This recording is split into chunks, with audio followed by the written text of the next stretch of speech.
दोस्तों, घुटनों के दर्द की वजह से लोग बहुत परेशान रहते हैं और बढ़ती उम्र के साथ इस दर्द की वजह से उनके मन में बहुत आशंकाएं और कन्फ्यूजन रहते हैं। तो आइए आज हम बात करते हैं कि नी आर्थराइटिस और उससे रिलेटेड दर्द क्या है। नमस्कार दोस्तों, मैं डॉक्टर प्रतीक गोयल। मैं एक जोड़ प्रत्यारोपण सर्जन और हिप एंड नी स्पेशलिस्ट हूँ संतोष दुर्लभ जी मेमोरियल हॉस्पिटल जयपुर। तो दोस्तों, नी का जो पेन है, घुटने का दर्द है, बढ़ती उम्र के साथ जिसको हम कहते हैं आर्थराइटिस, वो होता क्या है। तो जैसा कि आप सब जानते हैं कि घुटनों का जोड़ जो बनता है, दो हड्डियों की दो सतह की चिकनाई के साथ मिलकर वो जोड़ बनता है। और बढ़ती उम्र के साथ जो नी का पेन होता है वो यूजुअली आर्थराइटिस की वजह से होता है। तो ये आर्थराइटिस होता है, जैसे ये दिख रहे हैं, घुटनों के दो हड्डियां मिलके एक जोड़ बना रही हैं। उसके निचली अगर सतह पे डैमेज हो जाए, और ये डैमेज जो कार्टिलेज का डैमेज जिसको कहते हैं इन्फ्लेमेशन, ट्रॉमा या बढ़ती एज, डीजनरेटिव, वो कंडीशन को हम आर्थराइटिस कहते हैं। इस आर्थराइटिस में इस सतह के नष्ट होने की वजह से हड्डी की जो सरफेस आपस में एक दूसरे से रगड़ खाती है, वह एक दर्द उत्पन्न करती है, अकड़न उत्पन्न करती है, उसी को हम आर्थराइटिस कहते हैं। तो घुटनों की आर्थराइटिस या गठिया, जो उम्र की गठिया होती है, उसके लक्षण दोस्तों क्या होते हैं। सबसे पहला जो लक्षण जो मरीज के जो होता है वो होता है ये दर्द अचानक से किसी दिन शुरू होता है, या इसका कोई प्रेसिपिटेटिंग फैक्टर होता है। जैसे कई बार ज़्यादा चल लिया, कोई यात्रा कर ली, ट्रैवलिंग हो गई, ट्रैकिंग कर ली, या बहुत देर नीचे आलती पालती लगा के बैठ गए, तो पेशेंट बोलता है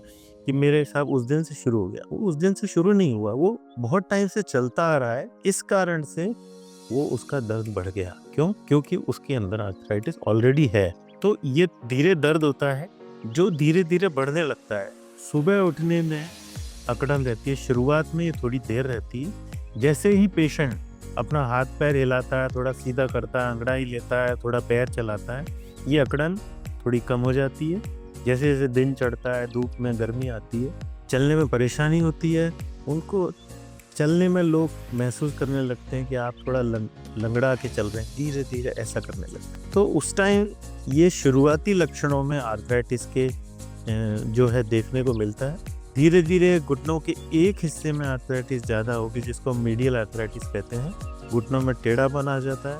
कई पेशेंट के तो एडवांस स्टेजेस में किसी तरीके की आवाज़ आती है, कट कट चट चट करके आवाज़ आने लगती है, और वह फिर एडवांस ऑस्टियो आर्थराइटिस में कन्वर्ट हो जाता है। जब ये स्टेज आती है तब पेशेंट आमतौर पे अपने रोज़मर्रा के काम नहीं कर पाते, और पैरों में एक घुमाव और टेढ़ापन हो जाता है, जिससे उनको हमेशा दर्द का अनुभव होता है, और धीरे धीरे वो दवाइयों का आदी हो जाता है। तो दोस्तों, क्या उपाय है? सबसे पहले उस जोड़ के दर्द को पहले किसी अच्छे ऑर्थोपेडिक सर्जन या ऑर्थोपेडिक डॉक्टर को दिखाएं, अपने पास में जो भी अच्छे हैं, क्योंकि ये आर्थराइटिस की शुरुआत हो सकती है या अर्ली स्टेज हो सकती है। और वो डॉक्टर हो सकता है आपके एक्सरे निकालें, एग्जामिन करें, कुछ सलाह दे, हल्की फुल्की दवाइयाँ थोड़े समय के लिए, कुछ व्यायाम बताएं, और कुछ छोटी मोटी ट्यूब या सिकाव या कोई योगा, जिससे ये आगे मेजॉरिटी ऑफ केसेस में समय पर ध्यान देने से इसको रोका जा सकता है। लेकिन दोस्तों, कई बार क्या होता है कि हम इसको नज़रअंदाज करते हैं। घुटनों में जब टेढ़ापन बढ़ता है तो लेटर स्टेजेस पे डॉक्टर छोटे मोटे प्रोसीजर, या तो कोई इंजेक्शन लगाना, कोई प्रिकॉशन लेना, या कोई छोटा मोटा प्रोसीजर या सर्जरी बताते हैं, जिसमें घुटनों की सफाई या उसका अलाइनमेंट करेक्शन या कुछ ऐसी चीज़ें होती हैं जिससे इस बीमारी से फर्दर बचा जा सकता है और चलने फिरने में सावधानी होती है। लेकिन अगर दोस्तों ये बहुत एडवांस स्टेज पे हो जाए, स्टेज 3 या 4 में, जब जॉइंट में पूरा टेढ़ापन आ जाता है और जॉइंट पूरी तरह क्षतिग्रस्त हो जाता है, और इस तरीके के इलाज या प्रिकॉशंस या कोई दवाइयाँ अगर असर ना करें और दर्द बहुत ज़्यादा हो जाए, तो फिर डॉक्टर इसको जोड़ के बदलने की सलाह देता है, जिसको कहते हैं नी रिप्लेसमेंट, जो कई किस्म के होते हैं, उनके बारे में हम बाद में बात करेंगे। तो दोस्तों, नी आर्थराइटिस या जोड़ों से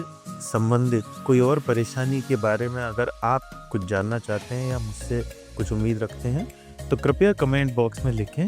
अगले वीडियो में कोशिश करूँगा कि उनको सम्मिलित करके आपके सवालों का जवाब दे सकूँ। धन्यवाद।